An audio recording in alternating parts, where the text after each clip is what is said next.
Guys, luto tayo ng tinolang tahong. Sarap. Yan, ang laki-laki ng tahong nila. Pwede na natin.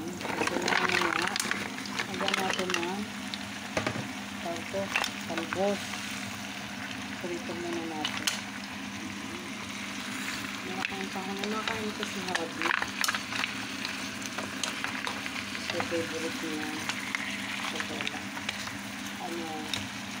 Tatanggalin sa ganito kasi ano sa spaghetti iba yung cheese ako naman sa kanin may sabaw ako sa kanya walang sabaw